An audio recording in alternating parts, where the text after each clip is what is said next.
देश की राजनीति में अब अगला बड़ा रण शुरू होने वाला है। पेपर लीक का मुद्दा फिलहाल पीछे छूट चुका है। सरकार की निगाहें अब उस बिल पर है जो सिर्फ लोकसभा की सीटें नहीं बढ़ाएगा बल्कि उत्तर और दक्षिण की राजनीति का पूरा समीकरण तक बदल सकता है। जी हाँ, हम बात कर रहे हैं परिसीमन बिल की। एक ऐसा बिल जो 2029 के चुनाव से पहले भारत का चुनावी नक्शा बदल सकता है। लेकिन सवाल सिर्फ ये है कि क्या मोदी सरकार के पास इतने नंबर हैं कि ये संविधान संशोधन पास करा सके या फिर विपक्ष इसे एक बार फिर रोक देगा। आइए समझते हैं क्या है पूरा मामला। नमस्कार, मैं हूं अनुषि तिवारी और आप देख रहे हैं जन एक्सप्रेस।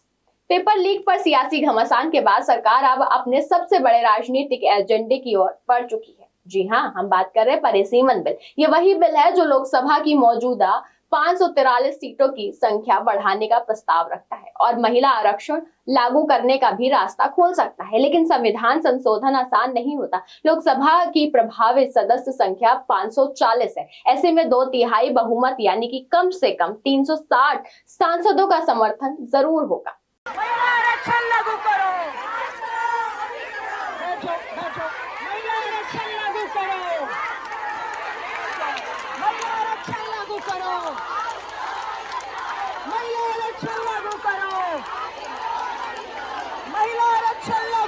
तो यहीं से शुरू होता है असली राजनीति की गणित।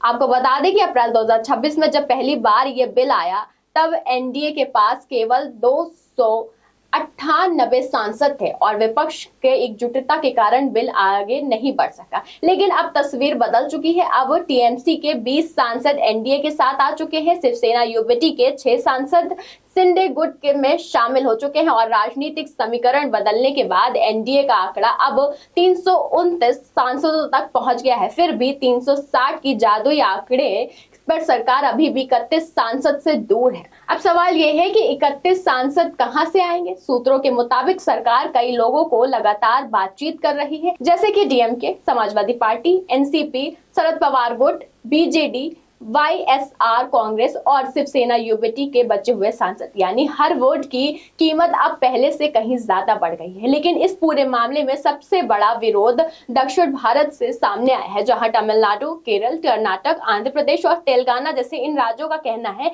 कि अगर सीटें आबादी के आधार पर तय होंगी तो उत्तर भारत की सीटें बढ़ जाएंगी जबकि दक्षिण भारत प्रतिनिधित्व कम हो जाएगा। आइए समझते हैं दक्षिण राज्यों का तर्क क्या है।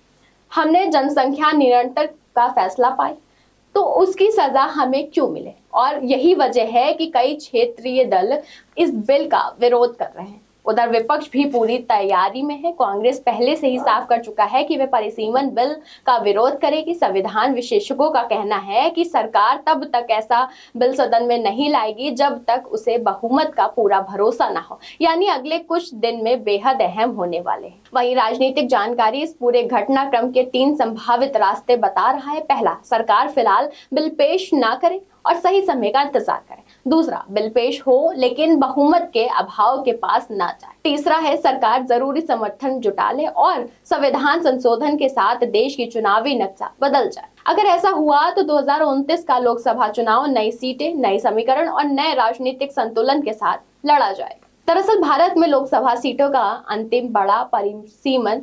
1976 में हुआ था। उसके बाद सीटों की संख्या फ्रीज कर दी गई, फिर 2001 तक, उसके बाद बढ़कर ये 2026 कर दिया गया। यानी करीब 5 दशक से लोकसभा की सीटें लगभग उसी संख्या पर बनी हुई हैं। अब फ्रीज की अवधि समाप्त हो चुकी है और इसी वजह से परिसीमन का मुद्दा फिर राष्ट्रीय राजनीति के केंद्र में आ गया है। अब सबकी नजर संसद के बचे हुए दिनों पर है। क्या सरकार 21 सांसदों का समर्थन जुटा पाएगी? क्या दक्षिण भारत का विरोध सरकार की राह रोक देगा या फिर 2029 से पहले भारत की चुनावी तस्वीर पूरी तरह बदल जाएगी? इन सवालों का जवाब संसद के इसी मॉनसून सत्र से मिलने की उम्मीद है। वैसे इस बिल को लेकर आपकी क्या राय, हमें कमेंट बॉक्स में जरूर बताइएगा। इस खबर में बस इतना ही। ऐसी तमाम खबरों के लिए देखते रहिए जन एक्सप्रेस।